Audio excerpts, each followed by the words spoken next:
Bonjour à tous, dans cette vidéo, je vais vous montrer comment réaliser une pochette d'album selon tes propres goûts.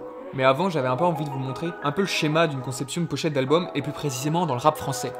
Tout simplement parce que c'est ce que j'écoute le plus. C'est chiant, c'est hyper chiant, on va arrêter là.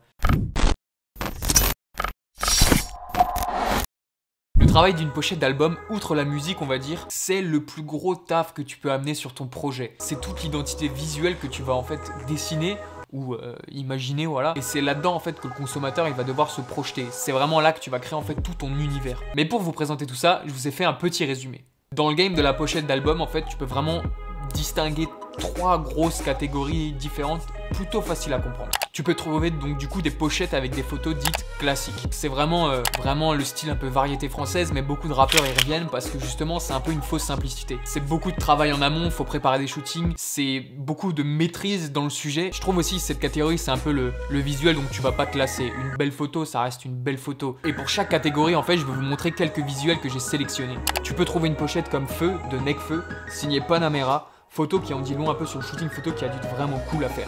Le projet de Jay-Z Baz avec son album Nuit, signé David Delaplace. C'est une belle photo, belle lumière, c'est ultra quali, c'est très soigné, c'est une ambiance très léchée. La pochette est très lissée et ça, franchement, ça se souligne. Des autres projets comme par exemple Batterie Faible de Damso ou Paradise de Hamza, réalisé lui par son propre manager Nico Bellagio. Alors oui, ils sont belges, mais toute leur SACEM est française. Donc bon, ça compte quand même. Et pour finir, tu peux admirer une pochette comme H-Kid avec son EP Stéréotype, signé Abadha, je sais pas. Mais bon, je suis obligé de représenter Strasbourg, désolé. Ensuite, dans une deuxième catégorie, tu vas trouver les photos dites classiques avec une touche de créativité, une touche d'artwork. Cette catégorie, pour moi, c'est la plus cool. Car de base, moi qui adore la photo, tu dois quand même réaliser, on va dire, une belle photo de base. Parce que bon, quand une photo est moche, elle reste moche. Il faut quand même faire un gros travail dès le début. Et ensuite, en post-production, tu peux t'amuser vraiment à rajouter ce que tu veux, à peaufiner des détails, à un peu tricher s'il le faut. C'est pour ça que c'est aussi bien. Dans cette catégorie, tu vas encore reconnaître beaucoup de pochettes. Tu peux trouver la pochette d'Esprit Noir, Masque Blanc. Une pochette signée Fifou. Oui, c'est bien ce gars qui a fait plus de 600 pochettes d'albums. C'est vraiment le padré du game en termes de cover d'album. Une de mes préférées aussi pour moi, Pacifique de DC's, elle est intemporelle. J'adore le visuel, j'adore l'ambiance, je trouve que tu arrives vraiment à te projeter dans le projet. L'album Janine de L'Homme Pâle, signé Régular, qui est pour moi le meilleur studio dans le game de la pochette photo. C'est aussi eux qui ont signé le projet d'Alpha One Humla, avec cette photo juste splendide, ou encore le projet d'il y a quelques années de Nekfeu Cyborg. Toutes ces pochettes, voilà, le point commun, c'est une belle photo de base et un beau travail d'artwork derrière. Ça, c'est vraiment pour moi le truc le plus kiffant à faire, on va dire, quand tu veux créer un beau projet. Et bien sûr, la dernière catégorie, c'est l'artwork total. La catégorie que j'aime le moins, mais c'est qu'un avis personnel, parce que je trouve que tu retrouves rarement la patte de l'artiste, on retrouve souvent la touche du créateur qui a fait la pochette et pas l'univers de l'artiste en lui-même. Et aussi parce que je sais pas faire d'artwork. C'est surtout pour ça. Bien sûr, tu peux trouver quand même des projets bien quali comme notre youtubeur préféré à tous qui nous a sorti une pochette W de Yvick. Bien sûr, Mister V, vraiment très cool. L'univers est quand même bien respecté, connaissant un peu son amour pour la Fiat Panda par exemple. On ne peut parler d'artwork sans parler de PNL, qui eux, bon, c'est pour une autre raison, eux ils restent en indé, ils veulent pas faire d'interview, ils veulent rien faire, ils travaillent que à distance. Ils sont passés quand même par les plus gros comme Fifou qui leur a réalisé la pochette Dans la Légende, ou dernièrement c'est le studio CRVTS, il me semble, un truc comme ça, qui leur a réalisé la pochette Deux Frères. Une autre pochette par exemple comme Moi le Squall qui nous a sorti un Bendero totalement dessiné aussi, rappelant l'univers, le livre de la jungle. Toujours pas de nom sur la signature de la pochette. C'est pas qui l'a créé, voilà, les gars, faut gratter un nom sur les posts Instagram. Hein. Ou encore Juice Multifruit 2, qui est un excellent EP que je vous conseille d'aller écouter. Et cette fois-ci, la pochette est signée Drysty, je sais pas. Alors oui, il reste quelques pochettes encore à déterminer, je sais pas si on peut les classer dans une catégorie, mais par exemple la pochette de Vald avec The, j'adore le taf, j'adore l'idée du truc, enfin, tout de A à Z, je trouve ça génial. Ou encore le dernier EP de Rain.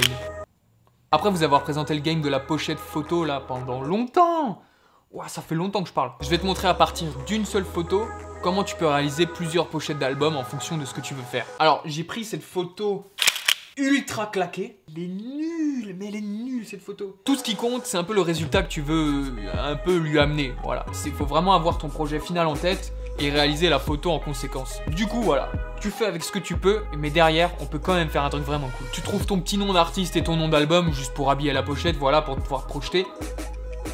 On ne fera encore aucun jugement. Et on va appliquer un peu ce qui se fait dans les nouvelles tendances. Dans les nouvelles tendances, on est très retour à la pureté, un peu de nouveau le minimalisme, mais travailler quand même, des beaux aplats de couleurs, enfin bref. Il y a plein d'exemples comme ça que j'ai pas cités avant, mais qui montrent un peu ce qui se fait en ce moment. Parce que comment dire, quand tu regardes les pochettes qui se faisaient avant, dans Photoshop, très simplement, bien sûr, si tu veux faire un truc un peu léger, un peu style, un peu damso, batterie faible, je te conseille de te détourer, de t'incruster sur une belle couleur. Lui, par exemple, il était parti dans le gris. Moi, je voulais un album bleu. Je sais pas, j'avais envie d'un album bleu, du coup, je suis parti là-dessus. Tu retouches la colorimétrie de ta photo, tu l'incrustes à ton fond de décor. Un petit masque de fusion sur les contours pour t'effacer légèrement. Tu retouches la couleur, tu te mets ton nom, ton titre, et là, tu peux déjà avoir, on va dire, une approche de pochette qui peut être vraiment cool si tu veux un truc très léger, très simple. En s'inspirant de DC's avec son album Pacific, tu peux partir sur la même idée et rajouter justement une image qui te fait kiffer, un artwork, juste un dessin, n'importe quoi. J'ai repris le même esprit pour donner ça. C'est pareil, la même photo, juste incruster l'image par-dessus. Il n'y a rien de plus simple. Tu peux avoir un style un peu créatif quand tu veux pas utiliser entièrement ta photo. Un style un peu à la Kobalade avec son dernier album. Où voilà, t'as juste à t'incruster dans des bandes blanches. J'avais pas une aussi belle photo que lui de base. Donc du coup, je me suis fait un petit truc vite fait en fluidité sur Photoshop pour avoir un pseudo travail sur la photo. Je comprends pas ce délire aussi, mais en ce moment, il y a aussi un petit retour à l'effet déchiré sur les photos.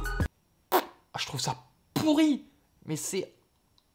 Mais bon, je l'ai pas refait parce que j'aime pas ça. Mais voilà, tu peux faire cet effet sur l'album aussi. Ça se fait aussi beaucoup en ce moment. Et bien sûr, je voulais ma pochette finale. Je voulais un beau travail sur mon artwork final avec une belle photo et un peu de créativité. Du coup, ça a donné ça. Je suis plutôt content parce que je trouve que le rendu est vraiment cool. Je voulais un truc impactant et un truc en même temps très très simple. Du coup, sur Photoshop, je me suis juste recentré. Je me suis enlevé le visage un peu. J'avais fait une vidéo aussi là-dessus si tu veux aller voir. Là-dessus, c'est très simple. En plus, il y a un aplat de couleurs derrière, donc c'est encore plus simple à enlever. J'ai rajouté la fumée, je lui ai remis quelques ombres et franchement, je trouve que le résultat pour une pochette d'album est vraiment cool et quali. En tout cas, voilà, j'espère que la vidéo elle t'a plu, j'espère que j'ai pu t'éclairer sur 2-3 points de ce qui se faisait dans le rap game, sur la pochette d'album. Si t'es indépendant, là, si tu te lances dans le rap, voilà, c'est quelques conseils peut-être qui t'auront été utiles. En tout cas, j'espère. C'est très long, cette vidéo est très longue, faut arrêter là. Abonne-toi. Salut.